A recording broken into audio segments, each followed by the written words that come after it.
KaraokeBooks. The Adventures of Sherlock Holmes. Written by Arthur Conan Doyle. Audiobook. The Adventure of the Blue Carbuncle. I had called upon my friend Sherlock Holmes upon the second morning after Christmas, with the intention of wishing him the compliments of the season. He was lounging upon the sofa in a purple dressing gown, a pipe rack within his reach upon the right, and a pile of crumpled morning papers, evidently newly studied, near at hand. Beside the couch was a wooden chair, and on the angle of the back hung a very seedy and disreputable hard felt hat, much the worse for wear, and cracked in several places. A lens and a forceps lying upon the seat of the chair suggested that the hat had been suspended in this manner for the purpose of examination. "You are engaged," said I. "Perhaps I interrupt you." "Not at all. I am glad to have a friend with whom I can discuss my results. The matter is a perfectly trivial one." He jerked his thumb in the direction of the old hat, "but there are points in connection with it which are not entirely devoid of interest and even of instruction." I seated myself in his armchair and warmed my hands before his crackling fire, for a sharp frost had set in, and the windows were thick with the ice crystals. "I suppose," I remarked, "that, homely as it looks, this thing has some deadly story linked onto it, that it is the clue which will guide you in the solution of some mystery and the punishment of some crime." "No, no. No crime," said Sherlock Holmes, laughing. "Only one of those whimsical little incidents which will happen when you have 4,000,000 human beings all jostling each other within the space of a few square miles. Amid the action and reaction of so dense a swarm of humanity, every possible combination of events may be expected to take place, and many a little problem will be presented which may be striking and bizarre without being criminal. We have already had experience of such. So much so," I remarked, "that of the last 6 cases which I have added to my notes, 3 have been entirely free of any legal crime." "Precisely. You allude to my attempt to recover the Irene Adler papers, to the singular case of Miss Mary Sutherland, and to the adventure of the man with the twisted lip. Well, I have no doubt that this small matter will fall into the same innocent category. You know Peterson, the commissionaire?" "Yes. It is to him that this trophy belongs." "It is his hat." "No, no, he found it. Its owner is unknown. I beg that you will look upon it not as a battered billycock but as an intellectual problem. And, first, as to how it came here. It arrived upon Christmas morning, in company with a good fat goose, which is, I have no doubt, roasting at this moment in front of Peterson's fire. The facts are these: about 4 o'clock on Christmas morning, Peterson, who, as you know, is a very honest fellow, was returning from some small jollification and was making his way homeward down Tottenham Court Road. In front of him he saw, in the gaslight, a tallish man, walking with a slight stagger, and carrying a white goose slung over his shoulder. As he reached the corner of Goodge Street, a row broke out between this stranger and a little knot of roughs. One of the latter knocked off the man's hat, on which he raised his stick to defend himself and, swinging it over his head, smashed the shop window behind him. Peterson had rushed forward to protect the stranger from his assailants, but the man, shocked at having broken the window, and seeing an official-looking person in uniform rushing towards him, dropped his goose, took to his heels, and vanished amid the labyrinth of small streets which lie at the back of Tottenham Court Road. The roughs had also fled at the appearance of Peterson, so that he was left in possession of the field of battle, and also of the spoils of victory in the shape of this battered hat and a most unimpeachable Christmas goose, which surely he restored to their owner. My dear fellow, there lies the problem. It is true that, for Mrs. Henry Baker, was printed upon a small card which was tied to the bird's left leg, and it is also true that the initials, H. B., are legible upon the lining of this hat, but as there are some thousands of Bakers, and some hundreds of Henry Bakers in this city of ours, it is not easy to restore lost property to any one of them. What, then, did Peterson do? He brought round both hat and goose to me on Christmas morning, knowing that even the smallest problems are of interest to me.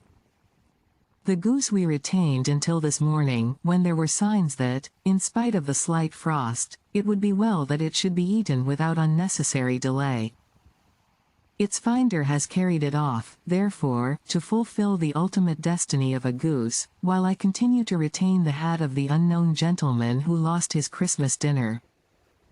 Did he not advertise? No. Then, what clue could you have as to his identity? Only as much as we can deduce. From his hat? Precisely. But you are joking. What can you gather from this old battered felt? Here is my lens. You know my methods. What can you gather yourself as to the individuality of the man who has worn this article? I took the tattered object in my hands and turned it over rather ruefully. It was a very ordinary black hat of the usual round shape, hard and much the worse for wear. The lining had been of red silk, but was a good deal discolored. There was no maker's name, but, as Holmes had remarked, the initials, H. B, were scrawled upon one side. It was pierced in the brim for a hat securer, but the elastic was missing. For the rest, it was cracked, exceedingly dusty, and spotted in several places, although there seemed to have been some attempt to hide the discolored patches by smearing them with ink. I can see nothing, said I, handing it back to my friend. On the contrary, Watson, you can see everything. You fail, however, to reason from what you see. You are too timid in drawing your inferences. Then, pray tell me what it is that you can infer from this hat? He picked it up and gazed at it in the peculiar introspective fashion which was characteristic of him. It is perhaps less suggestive than it might have been, he remarked, and yet there are a few inferences which are very distinct, and a few others which represent at least a strong balance of probability. That the man was highly intellectual is of course obvious upon the face of it, and also that he was fairly well-to-do within the last 3 years, although he has now fallen upon evil days. He had foresight, but has less now than formerly, pointing to a moral retrogression, which, when taken with the decline of his fortunes, seems to indicate some evil influence, probably drink, at work upon him. This may account also for the obvious fact that his wife has ceased to love him. My dear Holmes. He has, however, retained some degree of self-respect, he continued, disregarding my remonstrance. He is a man who leads a sedentary life, goes out little, is out of training entirely, is middle-aged, has grizzled hair which he has had cut within the last few days, and which he anoints with lime cream. These are the more patent facts which are to be deduced from his hat. Also, by the way, that it is extremely improbable that he has gas laid on in his house. You are certainly joking, Holmes. Not in the least. Is it possible that even now, when I give you these results, you are unable to see how they are attained? I have no doubt that I am very stupid, but I must confess that I am unable to follow you.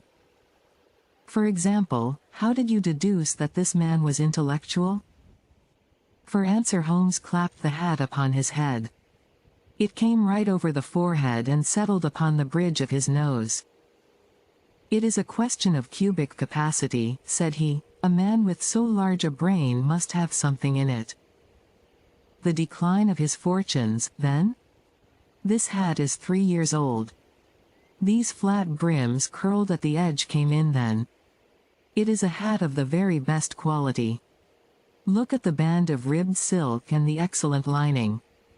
If this man could afford to buy so expensive a hat 3 years ago, and has had no hat since, then he has assuredly gone down in the world. Well, that is clear enough, certainly. But how about the foresight and the moral retrogression? Sherlock Holmes laughed. "Here is the foresight," said he, putting his finger upon the little disc and loop of the hat securer. "They are never sold upon hats.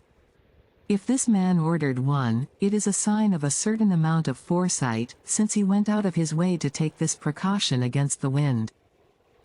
But since we see that he has broken the elastic and has not troubled to replace it, it is obvious that he has less foresight now than formerly, which is a distinct proof of a weakening nature.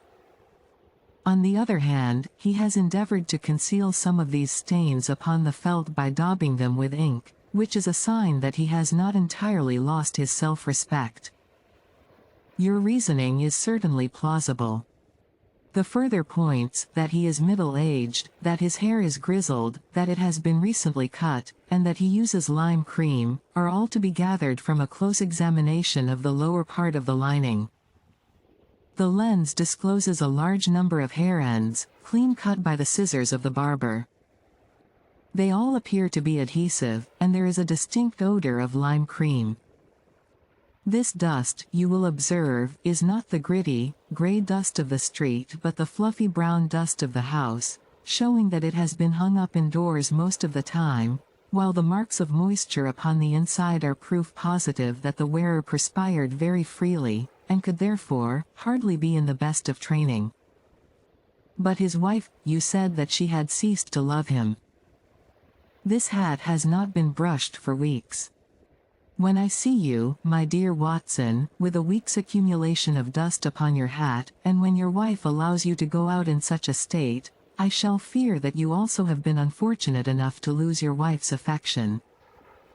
But he might be a bachelor. Nay, he was bringing home the goose as a peace offering to his wife. Remember the card upon the bird's leg. You have an answer to everything. But how on earth do you deduce that the gas is not laid on in his house? One tallow stain, or even two, might come by chance, but when I see no less than 5, I think that there can be little doubt that the individual must be brought into frequent contact with burning tallow, walks upstairs at night probably with his hat in one hand and a guttering candle in the other. Anyhow, he never got tallow stains from a gas jet. Are you satisfied? Well, it is very ingenious, said I, laughing, but since, as you said just now, there has been no crime committed, and no harm done save the loss of a goose, all this seems to be rather a waste of energy.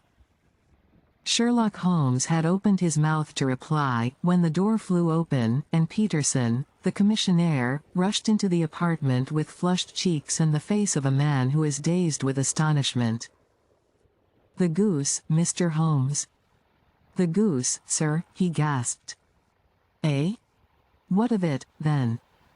Has it returned to life and flapped off through the kitchen window? Holmes twisted himself round upon the sofa to get a fairer view of the man's excited face. See here, sir. See what my wife found in its crop.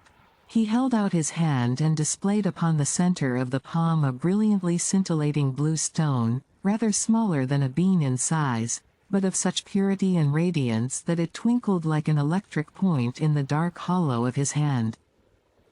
Sherlock Holmes sat up with a whistle. By Jove, Peterson, said he, this is treasure trove indeed. I suppose you know what you have got? A diamond, sir? A precious stone. It cuts into glass as though it were putty. It's more than a precious stone. It is the precious stone.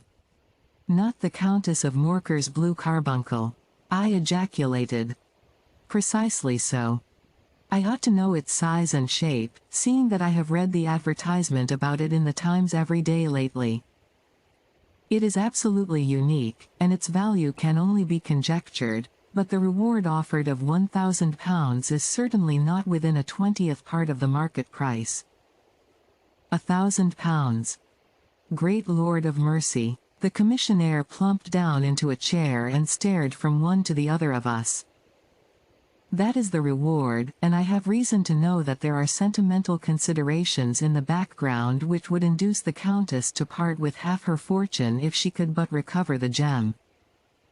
It was lost, if I remember right, at the Hotel Cosmopolitan, I remarked. Precisely so, on December 22, just 5 days ago. John Horner, a plumber, was accused of having abstracted it from the lady's jewel case. The evidence against him was so strong that the case has been referred to the assizes. I have some account of the matter here, I believe. He rummaged amid his newspapers, glancing over the dates, until at last he smoothed one out, doubled it over, and read the following paragraph. Hotel Cosmopolitan Jewel Robbery. John Horner, 26, plumber, was brought up upon the charge of having upon the 22d inst. abstracted from the jewel case of the Countess of Morcar the valuable gem known as the Blue Carbuncle. James Ryder, upper attendant at the hotel, gave his evidence to the effect that he had shown Horner up to the dressing room of the Countess of Morcar upon the day of the robbery in order that he might solder the second bar of the grate, which was loose. He had remained with Horner some little time, but had finally been called away. On returning, he found that Horner had disappeared, that the bureau had been forced open, and that the small morocco casket in which, as it afterwards transpired, the Countess was accustomed to keep her jewel, was lying empty upon the dressing-table. Ryder instantly gave the alarm, and Horner was arrested the same evening, but the stone could not be found either upon his person or in his rooms. Catherine Cusick, maid to the Countess, deposed to having heard Ryder's cry of dismay on discovering the robbery, and to having rushed into the room, where she found matters as described by the last witness. Inspector Bradstreet, B Division, gave evidence as to the arrest of Horner, who struggled frantically, and protested his innocence in the strongest terms. Evidence of a previous conviction for robbery having been given against the prisoner, the magistrate refused to deal summarily with the offense, but referred it to the assizes. Horner, who had shown signs of intense emotion during the proceedings, fainted away at the conclusion and was carried out of court. So much for the police court, said Holmes thoughtfully, tossing aside the paper. The question for us now to solve is the sequence of events leading from a rifled jewel case at one end to the crop of a goose in Tottenham Court Road at the other.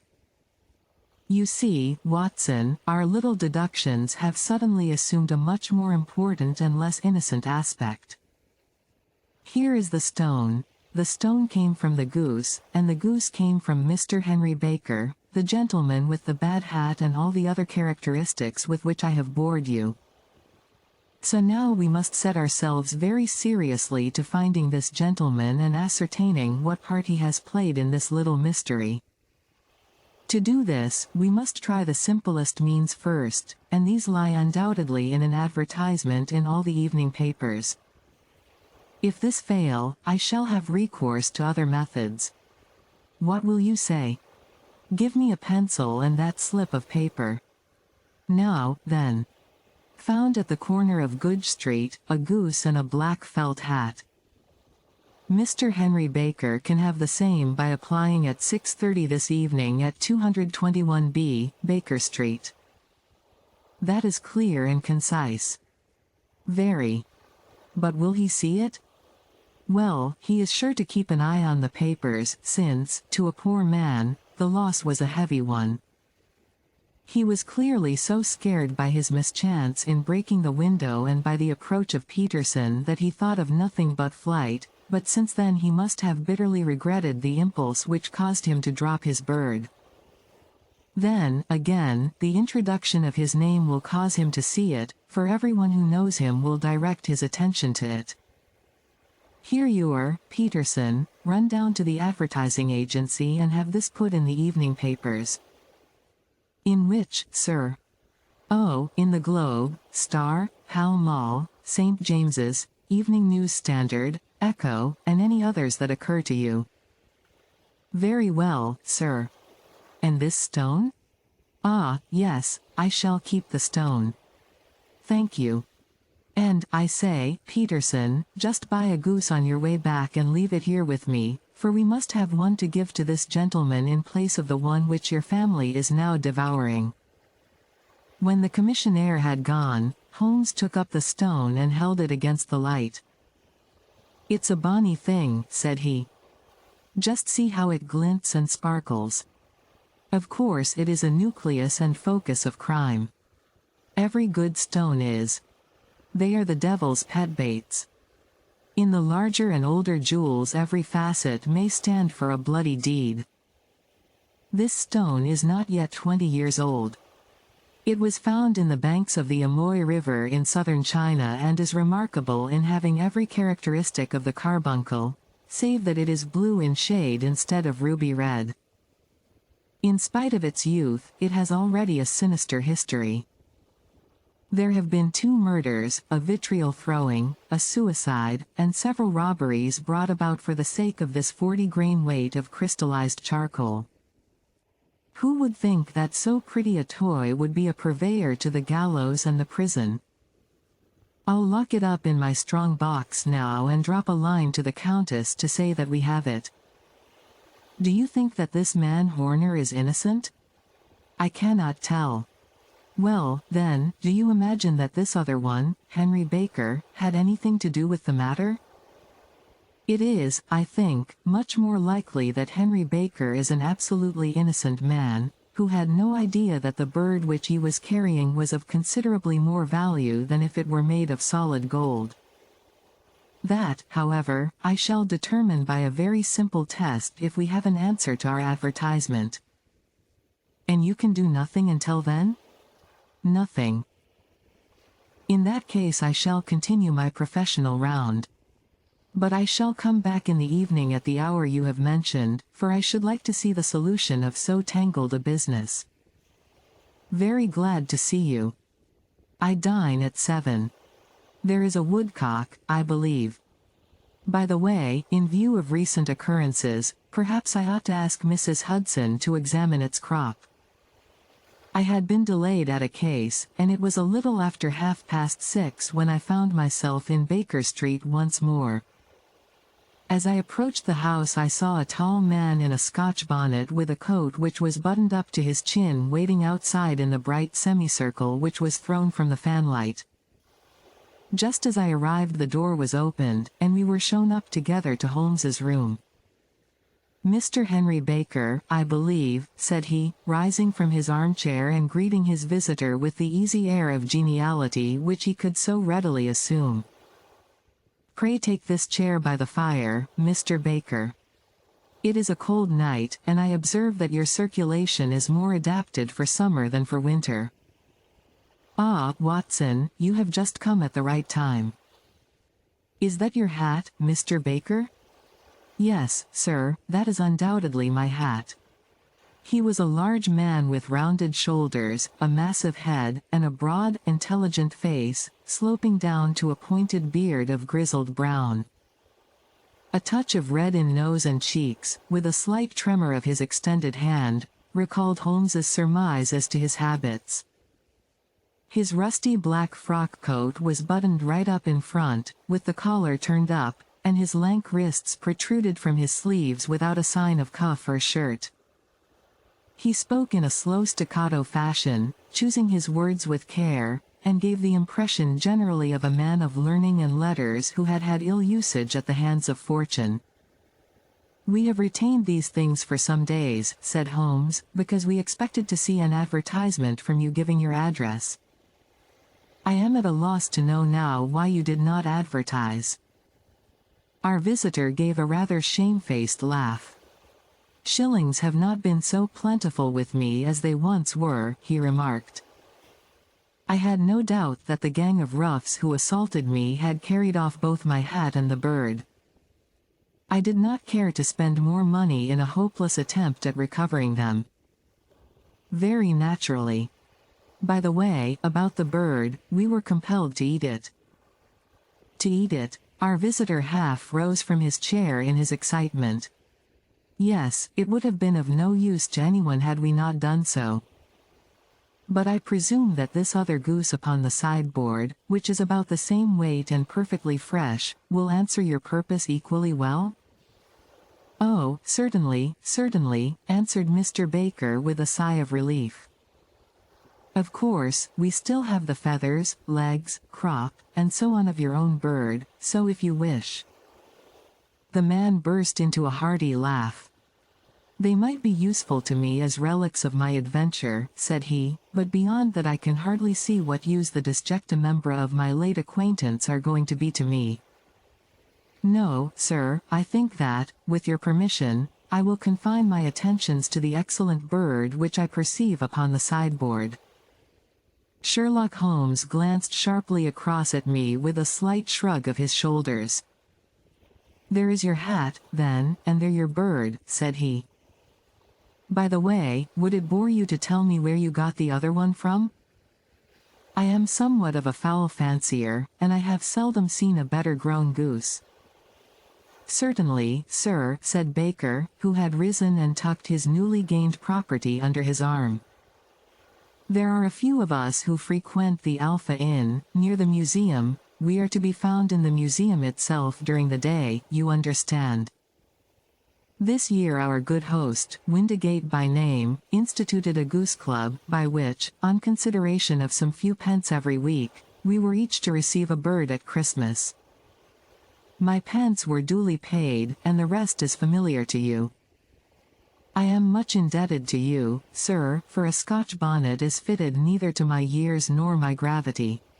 With a comical pomposity of manner he bowed solemnly to both of us and strode off upon his way. So much for Mr. Henry Baker, said Holmes when he had closed the door behind him. It is quite certain that he knows nothing whatever about the matter. Are you hungry, Watson? Not particularly. Then I suggest that we turn our dinner into a supper and follow up this clue while it is still hot. By all means. It was a bitter night, so we drew on our ulsters and wrapped cravats about our throats. Outside, the stars were shining coldly in a cloudless sky, and the breath of the passers-by blew out into smoke like so many pistol shots. Our footfalls rang out crisply and loudly as we swung through the Doctor's Quarter, Wimpole Street, Harley Street, and so through Wigmore Street into Oxford Street. In a quarter of an hour we were in Bloomsbury at the Alpha Inn, which is a small public house at the corner of one of the streets which runs down into Holborn.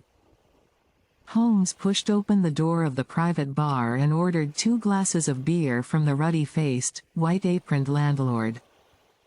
Your beer should be excellent if it is as good as your geese, said he. My geese? The man seemed surprised. Yes. I was speaking only half an hour ago to Mr. Henry Baker, who was a member of your goose club. Ah. Yes, I see. But you see, sir, them's not our geese. Indeed. Whose, then? Well, I got the 2 dozen from a salesman in Covent Garden. Indeed? I know some of them. Which was it? Breckenridge is his name. Ah. I don't know him. Well, here's your good health, landlord, and prosperity to your house. Good night. Now for Mr. Breckenridge, he continued, buttoning up his coat as we came out into the frosty air. Remember, Watson, that though we have so homely a thing as a goose at one end of this chain, we have at the other a man who will certainly get 7 years penal servitude unless we can establish his innocence. It is possible that our inquiry may but confirm his guilt, but, in any case, we have a line of investigation which has been missed by the police, and which a singular chance has placed in our hands. Let us follow it out to the bitter end. Faces to the south, then, and quick march. We passed across Holborn, down Endell Street, and so through a zigzag of slums to Covent Garden Market. One of the largest stalls bore the name of Breckenridge upon it, and the proprietor, a horsey-looking man, with a sharp face and trim side whiskers, was helping a boy to put up the shutters. Good evening. It's a cold night, said Holmes. The salesman nodded and shot a questioning glance at my companion. Sold out of geese, I see, continued Holmes, pointing at the bare slabs of marble. Let you have 500 tomorrow morning. That's no good. Well, there are some on the stall with the gas flare. Ah, but I was recommended to you. Who by? The landlord of the Alpha. Oh, yes, I sent him a couple of dozen. Fine birds they were, too. Now where did you get them from? To my surprise, the question provoked a burst of anger from the salesman. Now, then, mister, said he, with his head cocked and his arms akimbo, what are you driving at? Let's have it straight, now. It is straight enough. I should like to know who sold you the geese which you supplied to the Alpha. Well then, I shan't tell you. So now. Oh, it is a matter of no importance, but I don't know why you should be so warm over such a trifle. Warm. You'd be as warm, maybe, if you were as pestered as I am. When I pay good money for a good article there should be an end to the business, but it's, where are the geese, and, who did you sell the geese to, and, what will you take for the geese? One would think they were the only geese in the world, to hear the fuss that is made over them. Well, I have no connection with any other people who have been making inquiries, said Holmes carelessly. If you won't tell us the bet is off, that is all. But I'm always ready to back my opinion on a matter of fowls, and I have a fiver on it that the bird I ate is country bred. Well, then, you've lost your fiver, for it's town bred, snapped the salesman. It's nothing of the kind. I say it is. I don't believe it.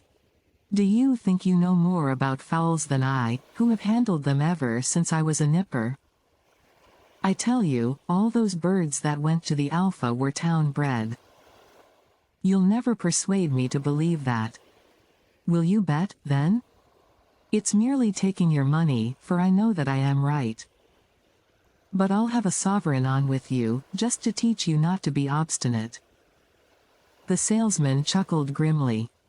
Bring me the books, Bill, said he. The small boy brought round a small thin volume and a great greasy-backed one, laying them out together beneath the hanging lamp.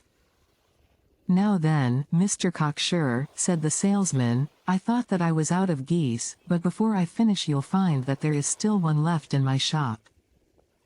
You see this little book? Well? That's the list of the folk from whom I buy. Do you see? Well, then, here on this page are the country folk, and the numbers after their names are where their accounts are in the big ledger. Now, then. You see this other page in red ink? Well, that is a list of my town suppliers. Now, look at that third name. Just read it out to me.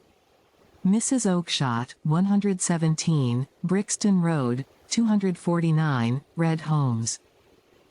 Quite so. Now turn that up in the ledger. Holmes turned to the page indicated. Here you are, Mrs. Oakshott, 117, Brixton Road, Egg and Poultry Supplier. Now, then, what's the last entry? December 22nd D. 24 geese at Sevens. 6D. Quite so. There you are. And underneath? Sold to Mr. Windigate of the Alpha at 12s. What have you to say now? Sherlock Holmes looked deeply chagrined. He drew a sovereign from his pocket and threw it down upon the slab, turning away with the air of a man whose disgust is too deep for words. A few yards off he stopped under a lamp-post and laughed in the hearty, noiseless fashion which was peculiar to him. When you see a man with whiskers of that cut and the pink protruding out of his pocket, you can always draw him by a bet, said he.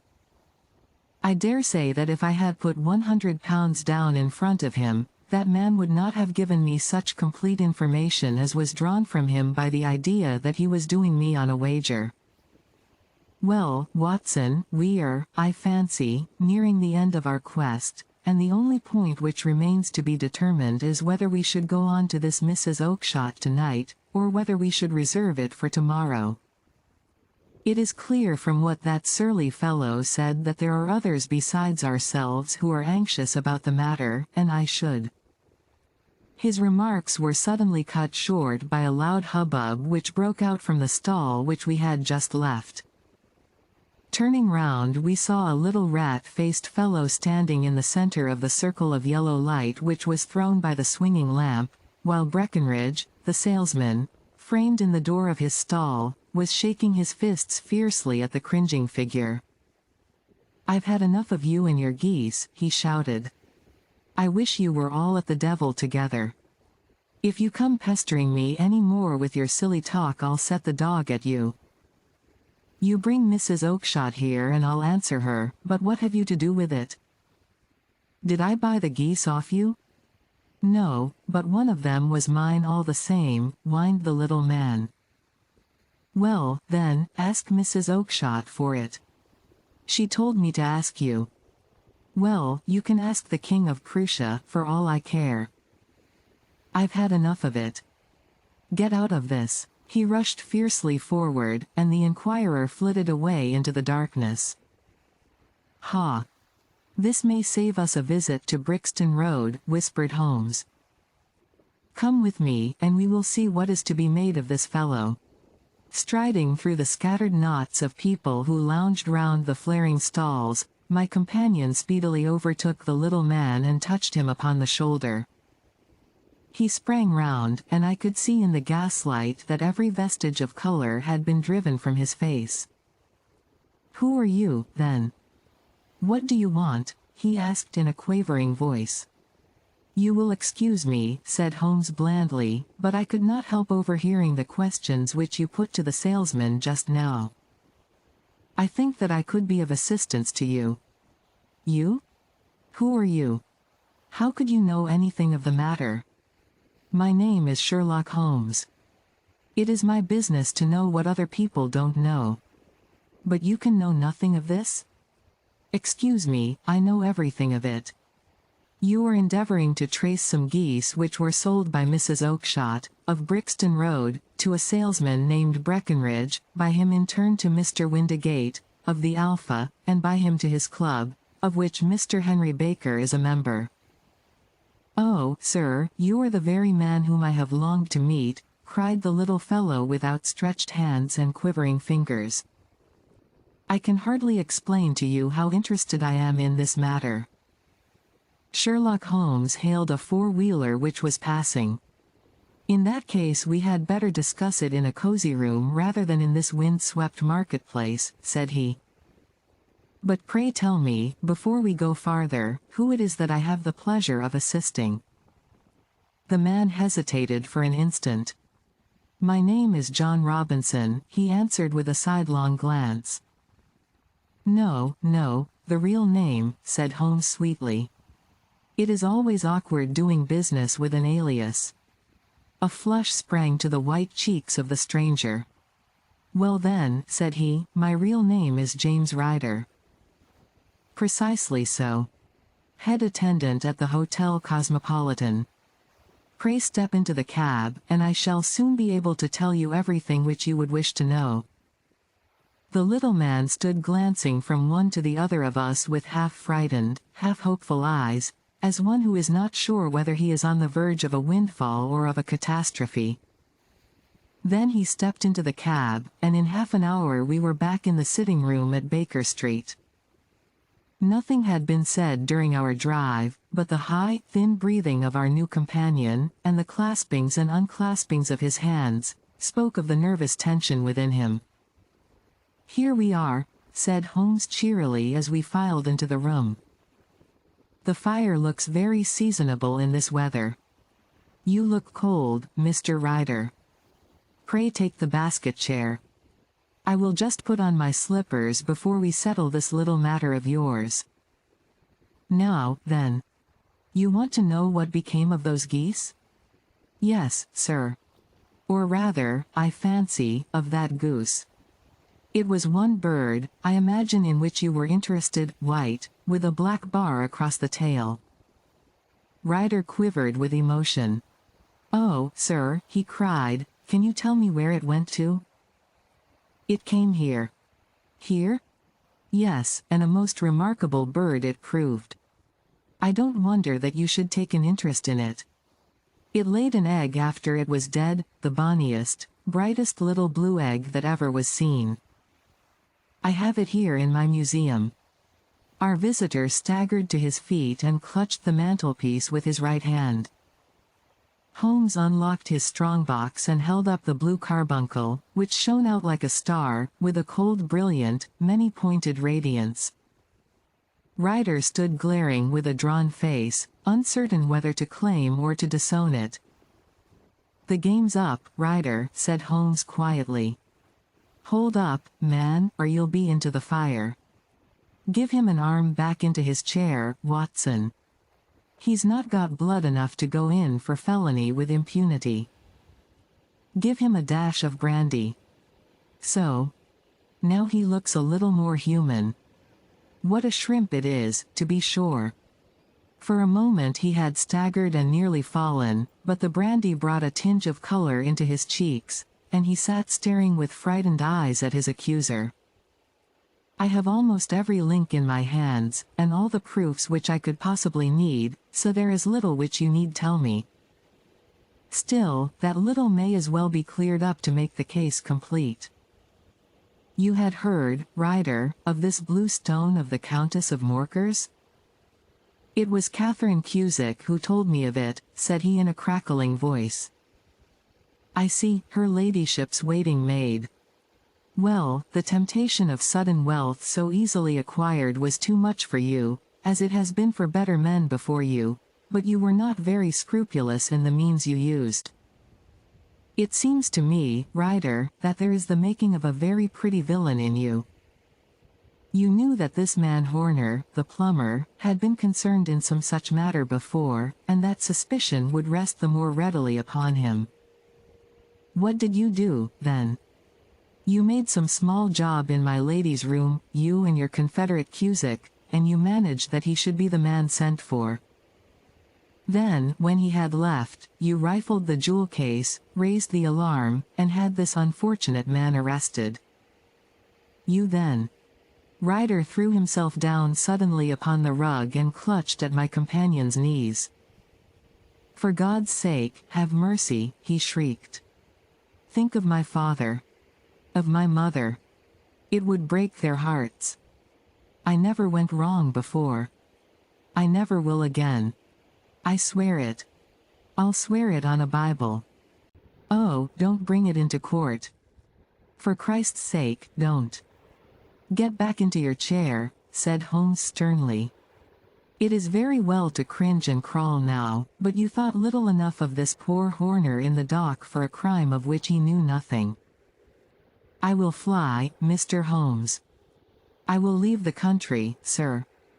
Then the charge against him will break down. We will talk about that. And now let us hear a true account of the next act.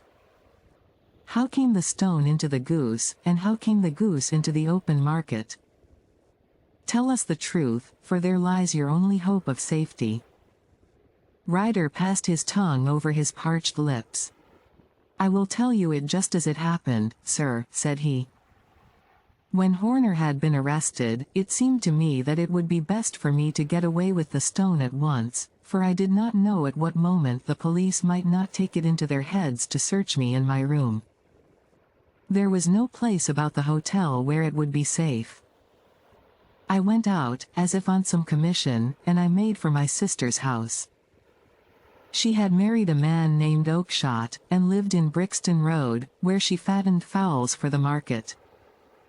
All the way there every man I met seemed to me to be a policeman or a detective, and, for all that it was a cold night, the sweat was pouring down my face before I came to the Brixton Road.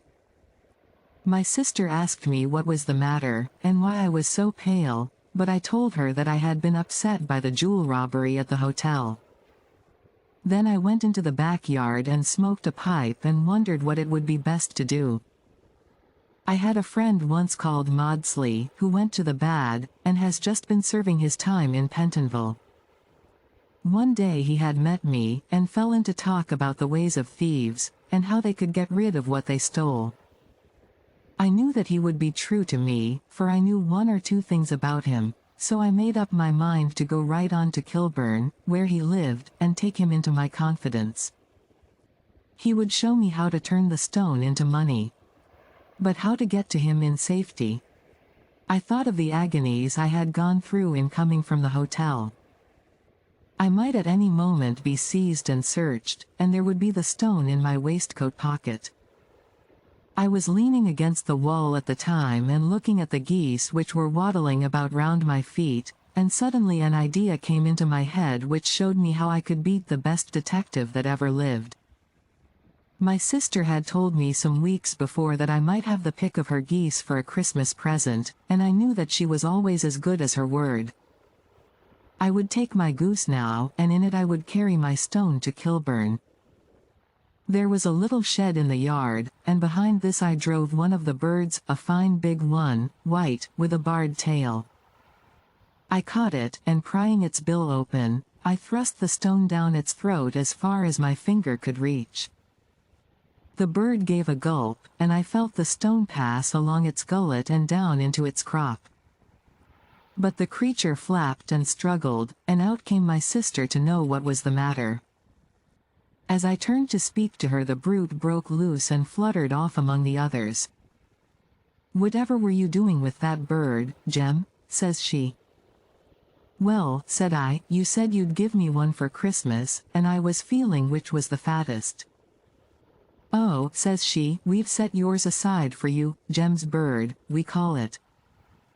It's the big white one over yonder. There's 26 of them, which makes one for you, and one for us, and 2 dozen for the market." "Thank you, Maggie," says Al, "but if it is all the same to you, I'd rather have that one I was handling just now." "The other is a good 3 pound heavier," said she, "and we fattened it expressly for you." "Never mind. I'll have the other, and I'll take it now," said I. "Oh, just as you like," said she, a little huffed. "Which is it you want, then?" "That white one with the barred tail, right in the middle of the flock." "Oh, very well. Kill it and take it with you." Well, I did what she said, Mr. Holmes, and I carried the bird all the way to Kilburn. I told my pal what I had done, for he was a man that it was easy to tell a thing like that to. He laughed until he choked, and we got a knife and opened the goose. My heart turned to water, for there was no sign of the stone, and I knew that some terrible mistake had occurred. I left the bird, rushed back to my sister's, and hurried into the backyard. There was not a bird to be seen there. "Where are they all, Maggie?" I cried. "Gone to the dealers, Jem." "Which dealers?" "Breckenridge, of Covent Garden." "But was there another with a barred tail?" I asked, "the same as the one I chose?" "Yes, Jem, there were 2 barred-tailed ones, and I could never tell them apart." Well, then, of course I saw it all, and I ran off as hard as my feet would carry me to this man Breckenridge. But he had sold the lot at once, and not one word would he tell me as to where they had gone. "You heard him yourselves tonight." "Well, he has always answered me like that. My sister thinks that I am going mad. Sometimes I think that I am myself. And now I am myself a branded thief, without ever having touched the wealth for which I sold my character. God help me. God help me." He burst into convulsive sobbing, with his face buried in his hands. There was a long silence, broken only by his heavy breathing and by the measured tapping of Sherlock Holmes's finger-tips upon the edge of the table. Then my friend rose and threw open the door. "Get out," said he. "What, sir?" "Oh, heaven bless you. No more words. Get out." And no more words were needed. There was a rush, a clatter upon the stairs, the bang of a door, and the crisp rattle of running footfalls from the street. "After all, Watson," said Holmes, reaching up his hand for his clay pipe, "I am not retained by the police to supply their deficiencies. If Horner were in danger it would be another thing, but this fellow will not appear against him, and the case must collapse. I suppose that I am commuting a felony, but it is just possible that I am saving a soul. This fellow will not go wrong again, he is too terribly frightened. Send him to jail now, and you make him a jailbird for life. Besides, it is the season of forgiveness. Chance has put in our way a most singular and whimsical problem, and its solution is its own reward. If you will have the goodness to touch the bell, Doctor, we will begin another investigation, in which, also a bird will be the chief feature. If you liked what you heard, please subscribe to the channel.